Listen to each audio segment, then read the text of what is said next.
At a gathering of Latin American and Caribbean officials in Beijing, Chinese President Xi Jinping calls on them to unite with China in defending global peace and multilateralism.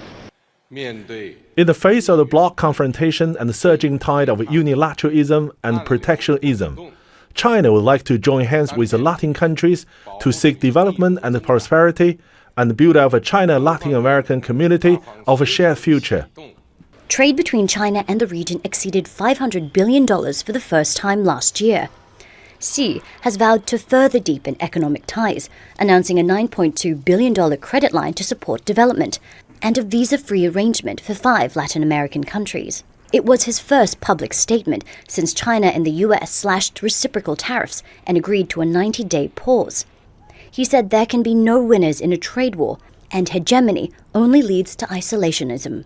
Beijing is looking to position itself as a better partner for Latin and Caribbean countries than the United States. It comes as Washington seeks to expand its influence on those regions, including putting pressure on Panama to free its canal from what the Trump administration views as Chinese control. Taking part in the conference are the leaders of Colombia, Chile, and Brazil. Close ties with Beijing are seen as an important counterweight to the U.S. China is currently Brazil's largest trading partner and is possibly the largest receiver of products produced by our country, especially in agriculture. Chinese analysts say the meeting reflects Beijing's role as an advocate for nations in the global south. We want to speak for these countries. We want to speak for their interests. We want to speak for their participation in this order. China has been expanding its footprint in Latin America and the Caribbean.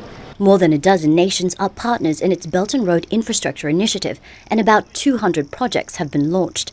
Beijing also has free trade agreements with Chile, Peru, Costa Rica, and Nicaragua. Some nations, however, are wary.